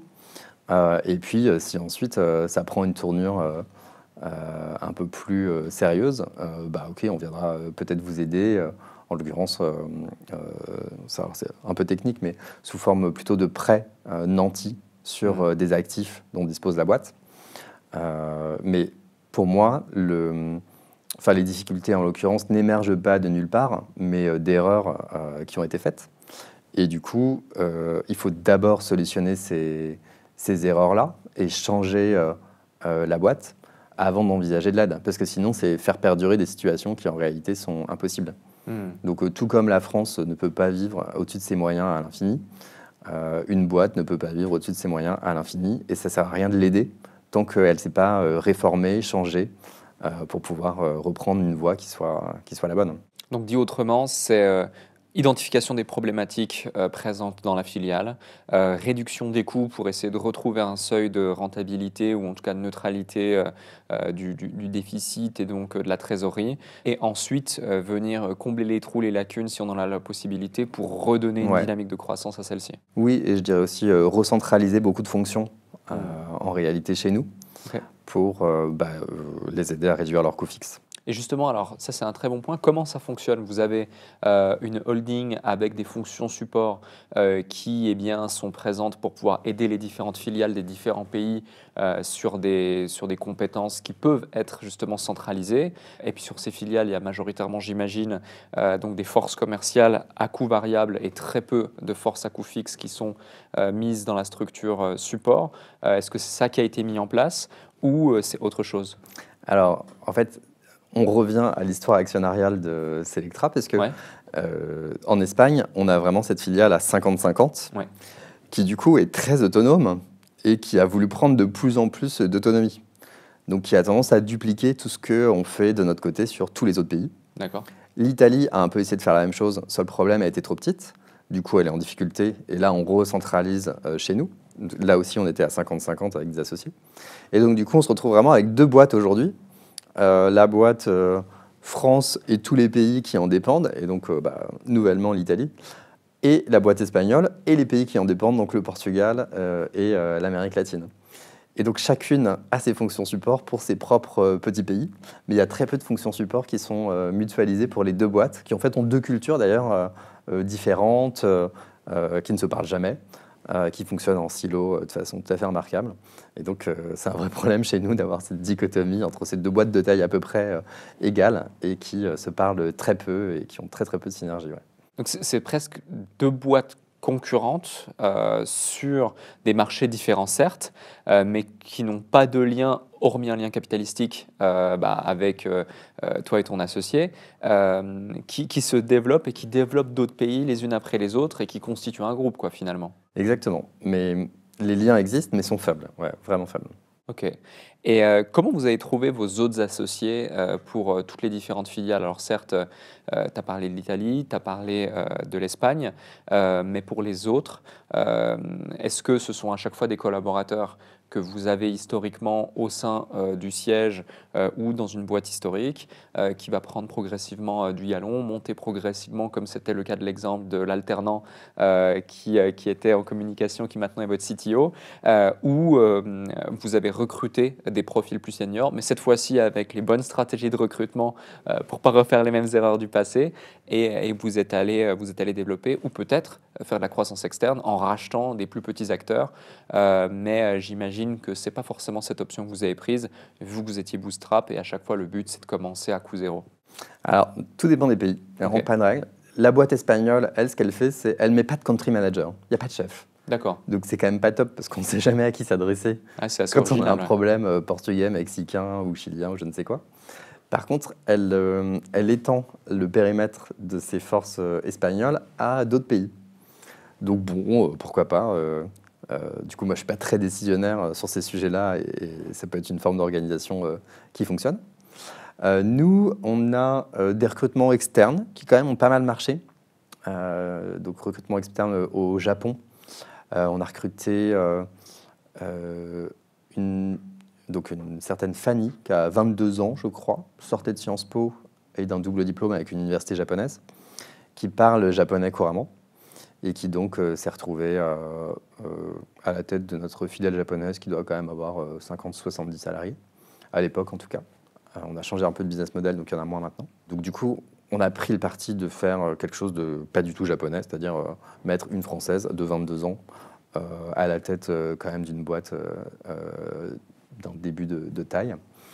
Ça a très très bien marché parce qu'on a un excellent fit Voilà, je pense qu'on n'a vraiment pas fait d'erreur de recrutement. Ça a été un coup de foudre dès la première visio et on savait que ça allait bien se passer et qu'on serait vraiment très alignés. Et puis sur d'autres marchés, par exemple en Belgique, on a eu un départ d'un country manager qui était lui-même un adjoint de la country manager de l'époque. Et donc là, on a recruté son adjoint qui était super aussi, très bien positionné pour le job. Plus exactement, c'est 2 adjoints qu'on a fait monter en commun. Donc, on se pose la question au cas par cas, parfois en faisant monter des équipes déjà là, parfois en allant chercher en externe. Parlons maintenant culture d'entreprise. Quand tu as plus de 2000 personnes, et en plus de ça, un silo comme ça, de 2 boîtes qui ont une méthode de fonctionnement et de développement assez différente, comment on fait pour maintenir une certaine culture d'entreprise et garder l'ADN de la boîte tel que ça a été le cas dès le début? J'imagine que c'est un vrai sujet, notamment sur toute la partie que vous développez depuis la France. Pour la partie hispanique, peut-être qu'il y a plus de flexibilité par rapport à votre champ d'intervention, mais ça peut être intéressant. Alors moi, ma stratégie pour maintenir l'ADN de la boîte, c'est faire en sorte que dans chacun des entretiens semestriels et annuels, il y ait une évaluation qui soit basée sur des critères qui reflètent ces valeurs-là. Donc par exemple, chez nous, c'est anti-réunionite maximale. Donc moi, j'ai vraiment 2 réunions d'une demi-heure dans la journée en moyenne, quoi. Donc c'est vraiment très peu de réunions. Donc on évalue chaque collaborateur sur est-ce qu'il a tendance à caler des réunions dans tous les sens ou pas. Ça me paraît une manière de faire rentrer la culture de façon très concrète pour qu'elle ressorte, que le sujet ressorte au moins une fois tous les 6 mois sur chaque collaborateur. On a d'autres spécificités. On est très peu mise des problèmes sous le tapis. Non, il y a un problème, on en parle, on trouve une solution. On ne va pas le mettre sous le tapis parce qu'en fait, ça va générer d'autres problèmes en série. Donc il y a quand même énormément d'organisations où comme tout le monde considère qu'il est complètement coincé dans des situations dysfonctionnelles, on ne va pas mettre les sujets sur le tapis parce que ça ne sert à rien de parler de sujets sur lesquels on ne peut pas travailler. En réalité, on se rend compte que quand on parle à un collaborateur d'un sujet qui ne va pas, lui aussi va dire « moi aussi je ne me sens pas très bien, en fait ça ne matche pas là, avec quelque chose, je suis d'accord, moi-même je ne me sens pas très bien dans le job que je fais aujourd'hui parce que je ne sais pas, la culture ne me convient pas ou je ne me sens pas performant dans la tâche que je suis en train de faire. Et donc on trouve des solutions. Et donc ça peut être licenciement, rupture conventionnelle, ce qu'on veut, mais il y a souvent des solutions qui sont des solutions de sortie en réalité. Donc comme on est dans un environnement où quand même la fin de contrat est un sujet complètement tabou, où le problème, on s'imagine que le problème c'est de perdre son travail plutôt que l'absence d'opportunité d'en retrouver un, qui est plutôt, à mon avis, le vrai sujet qu'il faut traiter. Ouais. On a tendance à mettre beaucoup de problèmes sous le tapis par un peu cette épée de Damoclès perpétuelle de « mais comment ça va se terminer tout ça? Peut-être que quelqu'un risque de perdre son contrat de travail. » Donc au contraire, chez nous, chaque manager est incité à soulever les vrais sujets, poser les vraies questions, avoir un dialogue ouvert, constructif et bienveillant avec son collaborateur, même quand ça ne va pas. Que le feedback soit donné, même quand il est négatif et du coup difficile à dire. Après, il y a des formes pour ça, donc la communication non violente qui permet de structurer son discours de façon à ce qu'il soit plus facilement entendu par son interlocuteur. Donc on va former nos équipes sur ces sujets-là. Mais en tout cas, jamais laisser les choses sous le tapis et les sortir pour en parler ouvertement, c'est une clé de l'ADN. Et ça aussi, on va typiquement le mettre dans nos entretiens annuels et semestriels comme point d'évaluation. Je rebondis sur le dernier point que tu viens d'évoquer, la communication non violente ou un management, on va dire, plus, je ne sais pas si c'est le terme approprié, mais souple ou compréhensif, empathique, pour reprendre ton propos. Quelle est la limite liée à ça? Parce que beaucoup d'entrepreneurs qui peut-être nous écoutent, qui ont 1, 2, 3, 4, 5, 10 salariés, ils n'ont pas le choix que leurs collaborateurs soient efficaces, soient performants, soient engagés. Alors, je ne dis pas qu'ils ne doivent pas prendre de week-end et travailler 18 heures par jour, mais à un moment donné, si effectivement il y a une problématique, ils vont peut-être être dans une situation où on ne peut pas attendre 1 mois, 2 mois, 3 mois, 6 mois de voir si la personne, elle va prendre le feedback, prendre le point, ajuster, adapter son comportement, adapter son engagement et sa façon d'opérer dans l'entreprise, parce que la personne doit faire en sorte que son entreprise produise. pour pouvoir subvenir à ses besoins et aux besoins de l'entité au global. Quel feedback, toi, de ton expérience et du point que tu relèves ici, pourrait être partagé pour cet entrepreneur qui se reconnaît et qui se dit bah, ça me parle, j'ai envie de pouvoir faire ça, mais de l'autre côté, j'ai l'impression que je n'ai pas le choix, donc je me sens un peu… Alors, tu vois c'est super intéressant, je trouve, ce sujet en particulier, parce que le fond du message, c'est que ça ne va pas et il faut que ça change rapidement. Il n'est pas question de mettre le sujet sur le tapis. Donc, on est vraiment dans cette philosophie d'en parler.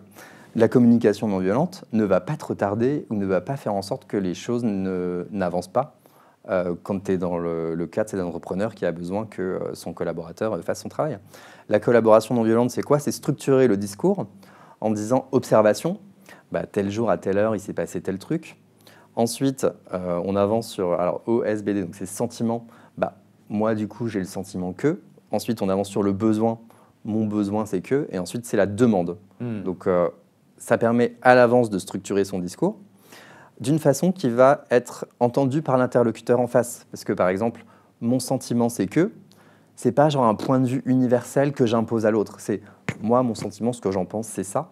Je viens avec humilité dire comment moi je vis la situation. Et nul ne peut m'enlever mon sentiment. Donc c'est facile que ce soit entendu par notre interlocuteur parce que je n'impose pas ma vérité universelle à lui. Donc si on suit ces 4 points, on va pouvoir justement rapidement avoir une discussion sereine avec le collaborateur en face pour essayer de trouver des solutions ensemble et le collaborateur va se sentir respecté et valorisé. Pourquoi? Parce qu'on ne l'aura pas considéré comme un enfant en taisant les choses et en se disant bah non, le pauvre, finalement, il ne sera pas capable, etc. Et donc s'enfoncer dans des spirales où en fait on déconsidère le collaborateur faute de lui dire la vérité et ce qu'on pense pour de vrai. Et on aura établi les conditions du coup d'un dialogue constructif pour trouver une vraie solution et faire en sorte que ça avance. Donc pour moi, la communication non violente, c'est au contraire le moyen de régler le problème le plus rapidement possible en maintenant une ambiance la meilleure possible. Parce qu'à force de taire les sujets, au contraire, c'est comme ça que l'ambiance, elle se dégrade et que mon poste se préoccupe pas de moi et puis même si ça va pas, voilà. Donc chacun se fait ses films dans son coin de façon à ce que les voix s'écartent au fur et à mesure et c'est ça qu'il faut absolument éviter. Beaucoup d'entrepreneurs se plantent parce qu'ils veulent aller trop vite. Dans ton cas et dans le parcours que tu as évoqué à plusieurs reprises, tu dis, nous, on ne prenait pas trop ça au sérieux. C'était, je ne sais plus ce que tu as évoqué ou utilisé comme terme, mais presque un jeu. Un hobby, ouais. Un hobby, voilà. Et puis, on s'amusait, et puis ça a grandi, ça a grandi, ça a grandi, jusqu'à être là où on en est aujourd'hui. Est-ce qu'il y avait quand même des objectifs clairs de croissance, parce que tu parles d'OKR également. Est-ce qu'il y avait quand même une prise au sérieux, si j'ose dire, de « OK, cette année, on en est là, l'année prochaine, on doit être là, l'année prochaine, on doit être là ». Et comment vous aviez établi vos objectifs liés à ça? Parce qu'en plus de ça, vous êtes très lié à une croissance organique. Tu parles de SEO plus que de SIA. Il n'y a pas eu, à ma connaissance, d'acquisition d'entreprises, donc de croissance externe. C'est vraiment que des créations les unes après les autres. Ça peut être intéressant d'avoir ton point sur comment vous avez défini vos objectifs pour en arriver là où vous en êtes aujourd'hui. Et c'est énorme ce que vous avez créé en si peu de temps, parce que faire ça en 10-15 ans, il faut le faire. Mais pour autant, sans se prendre la tête, quoi. Ouais, en fait, moi je suis fasciné, je vois beaucoup de gens autour de moi qui font des super budgets. Et alors ça leur prend des jours et des jours de faire des budgets. Mais comment prédire l'avenir, en tout cas dans notre activité à nous? Mais est-ce que Google va décider de faire un changement d'algorithme qui va me déglinguer mes positions et me tuer mon business le mois prochain ou pas? Je ne sais pas. En fait, je peux bien sortir des chiffres en l'air. C'est ce qu'on fait d'ailleurs une fois par an. On se dit, tiens, on va donner un objectif de chiffre d'affaires un peu pour qu'il y ait une vague top line pour l'année prochaine. Mais nul ne la considère comme étant un objectif à atteindre à tout prix ou quelles que soient les circonstances et tout. Parce que les circonstances sont extrêmement déterminantes pour la capacité à atteindre l'objectif en question. Donc voilà, donc nous, on n'est pas du tout dans ces histoires de budget et il faut tenir tel objectif.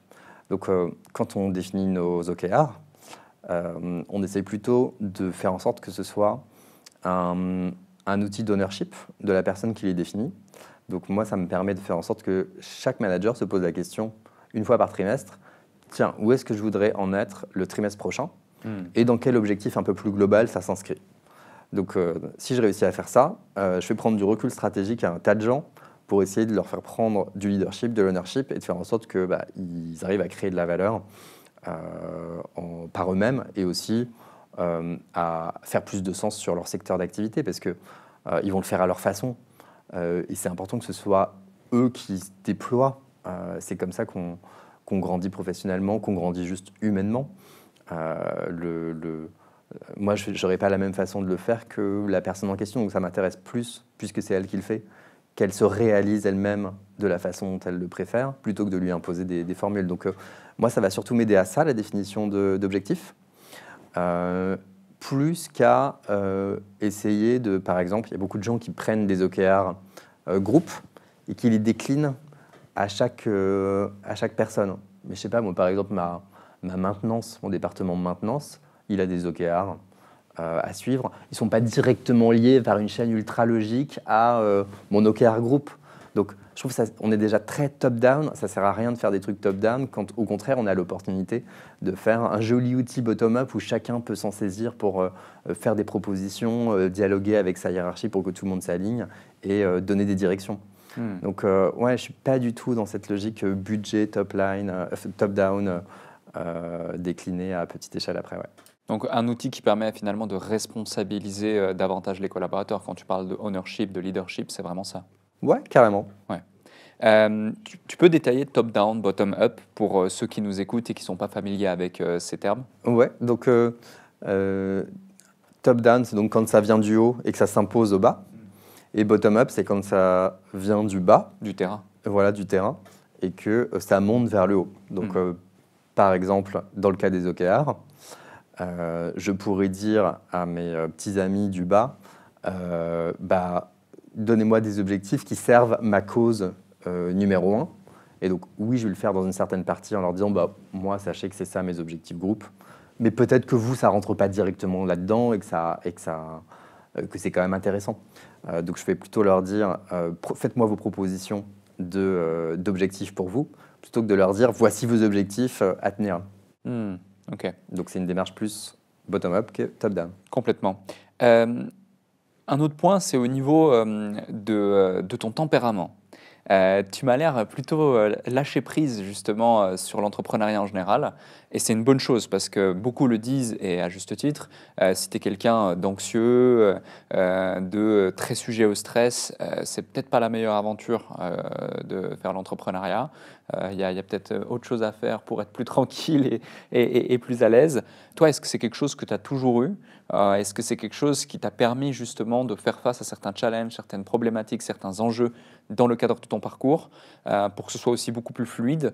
Parce que j'ai vraiment l'impression, même dans le récit de l'histoire de Selectra et de ton aventure entrepreneuriale, à chaque fois qu'il y avait un challenge, finalement, on le prend plutôt avec du recul, détente. J'ai vraiment l'impression que c'est le mot détente.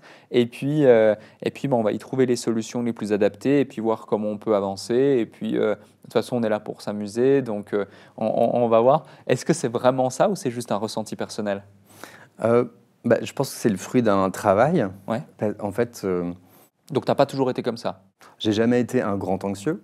Mais par contre, j'essaye de travailler le côté détachement. Je pense que c'est important. Donc, au travers de plein de lectures, ça peut être des lectures philosophiques, ça peut être des lectures spirituelles, ça peut être même des lectures plus littéraires classiques.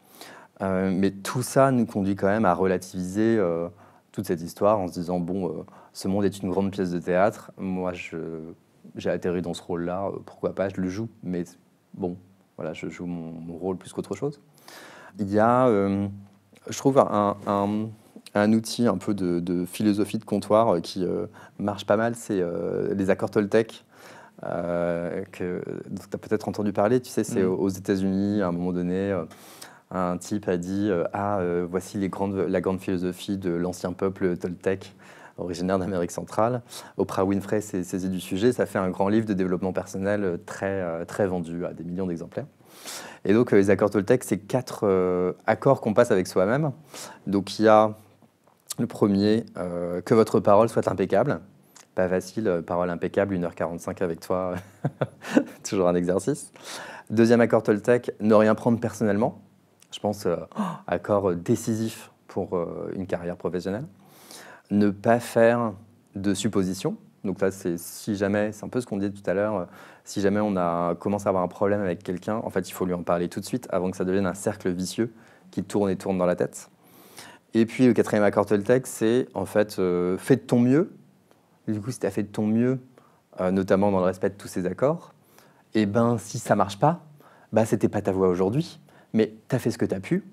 Donc, tu as été au max de tes capacités, de ce que tu pouvais faire. Pourquoi il y aurait des regrets? Pourquoi il y aurait des pensées négatives qui tourneraient dans ton esprit? Accepte que ce ne soit pas ton chemin aujourd'hui et passe à la suite. Donc, c'est quelque chose aussi auquel on forme nos collaborateurs chez Selectra parce que c'est facile d'accès. Ça résume assez bien un état d'esprit qui va permettre d'évoluer professionnellement, à mon avis, en entreprise. Et j'essaye de me l'appliquer à moi-même et de méditer ce genre de choses de temps en temps pour essayer de prendre du recul et du détachement sur les choses. Je t'ai pas posé la question tout à l'heure, mais on l'a un petit peu deviné. Entre vous deux, en tant qu'associés, quelle est la répartition des rôles, la répartition des tâches aujourd'hui? Donc lui s'occupe beaucoup des sujets tech, également des sujets SEO. Et moi, un peu du reste, avec son soutien sur plein de sujets ponctuels sur lesquels il est très bon. En fait, c'est une personnalité quand même très très particulière, cet associé. Donc avec vraiment un instinct extraordinaire sur beaucoup de sujets. En même temps, un souhait de ne pas trop collaborer avec trop de monde. Voilà. Je ne l'ai jamais vu organiser une réunion à plus de en one-to-one à 3 personnes, j'ai jamais vu. Jamais il a envoyé une invitation en mettant 2 autres personnes que lui dans la boucle. Ça n'existe pas. Or, parfois quand même, moi qui suis très anti-réunionniste, ça m'arrive quand même d'inviter plus d'une personne à une réunion. Donc voilà, c'est un électron libre qui a beaucoup changé de poste en interne.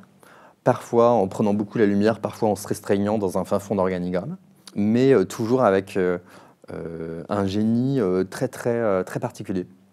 Donc voilà, la répartition des rôles, du coup, est assez simple, que ce soit en termes fonctionnels ou en termes aussi plutôt de type de leadership. On est sur des créneaux assez différents. Est-ce que tu te considères également comme quelqu'un d'instinctif?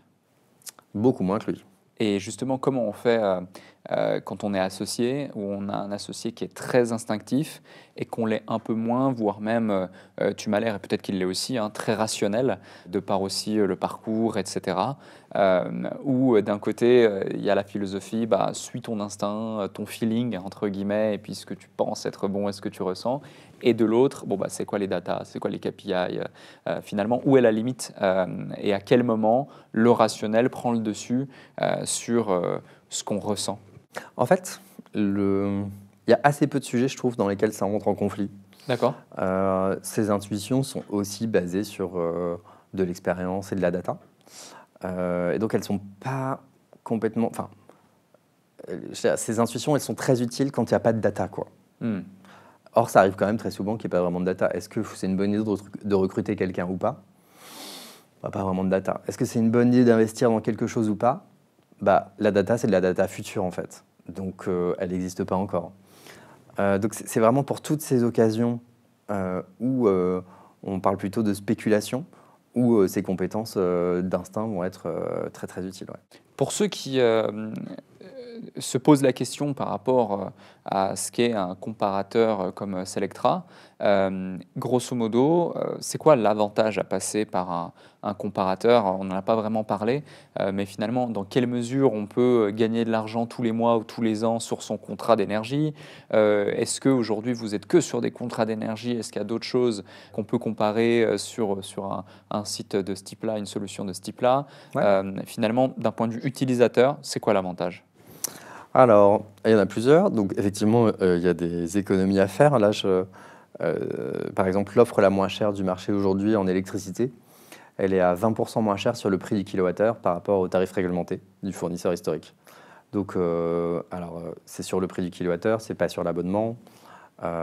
Mais au final, ça fait peut-être, je sais pas moi, 15% de moins sur la facture annuelle. Donc, c'est pas complètement négligeable pour beaucoup de ménages. En nominal, en moyenne, ça représente combien? Alors, si on est sur une facture à 1500 € par an, donc ça fait combien? Ça fait 200, 200 250 €, euros. c'est ça. 200 € d'économie en choisissant l'offre la moins chère du marché actuellement. Donc il y a quand même beaucoup de ménages qui ont déjà franchi le pas. Les tarifs réglementés doivent être à 60% de part de marché, je pense, quelque chose comme ça. Donc 40% des gens qui ont déjà franchi le pas d'une offre alternative.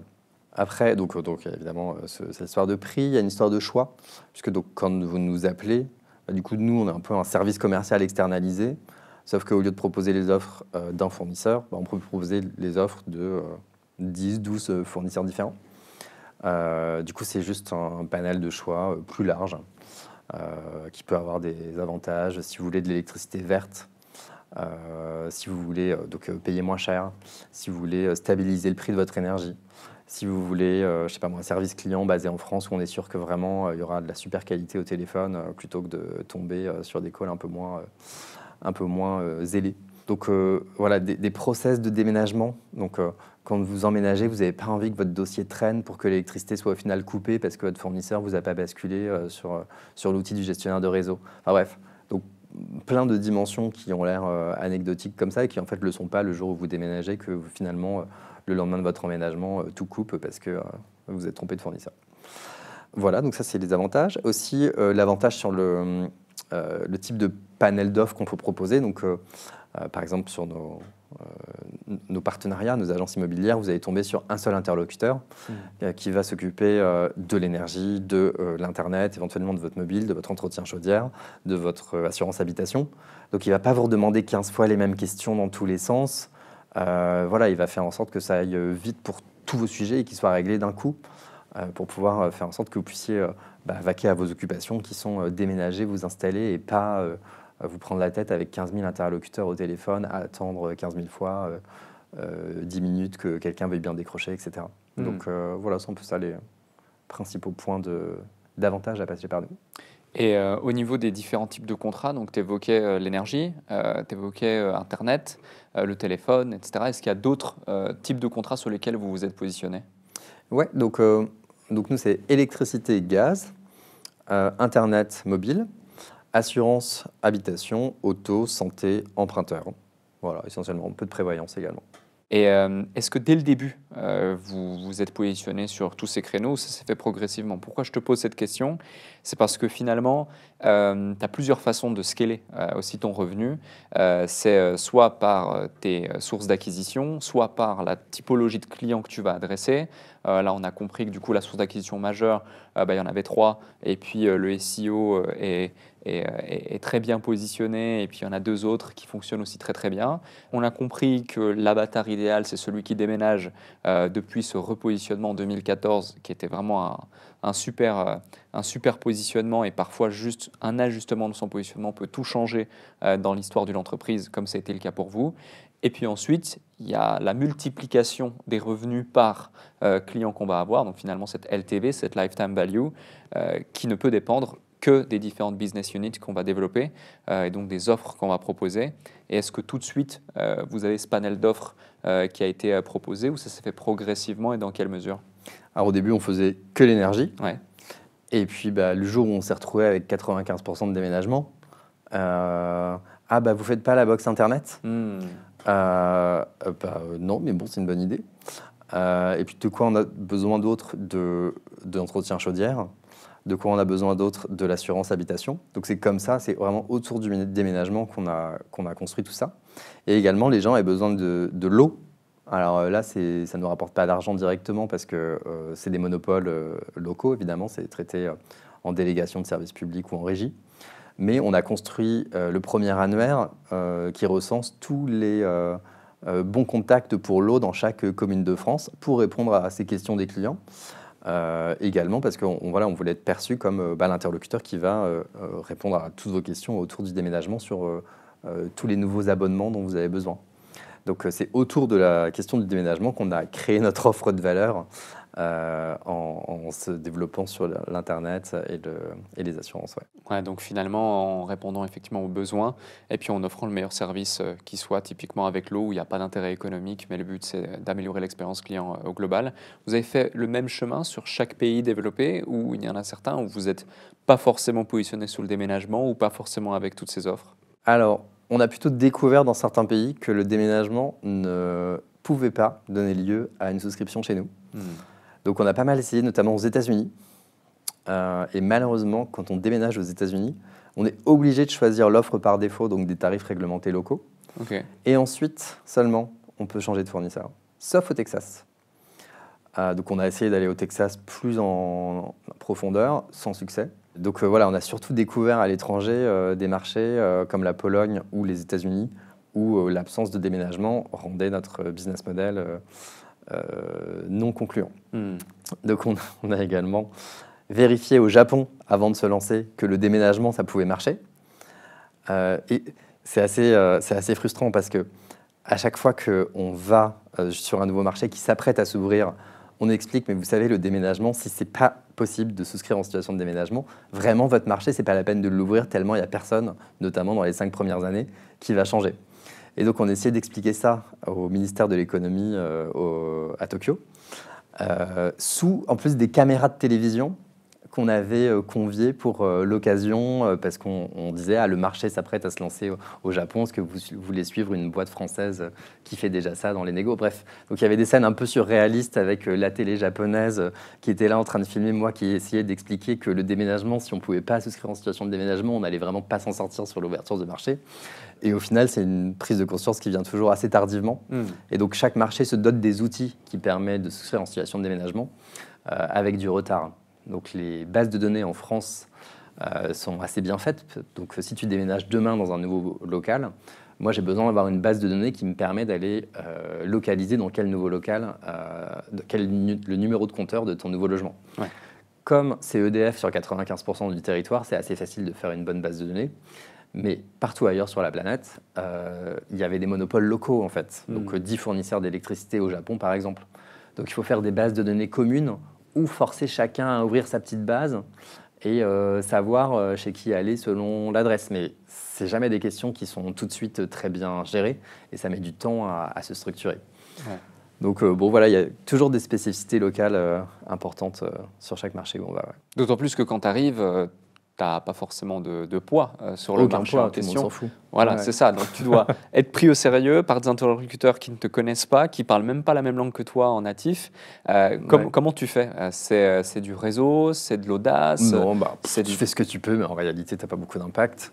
Et donc, tu prends ton mal en patience quand tu vois que ça ne marche pas. Tu n'es quand même pas le seul pour qui ça ne marche pas. Et donc, à la fin, les choses finissent par changer, pardon. En général, pas sous mon impulsion à moi, mais sous l'impulsion d'acteurs un peu plus actifs en matière de lobbying.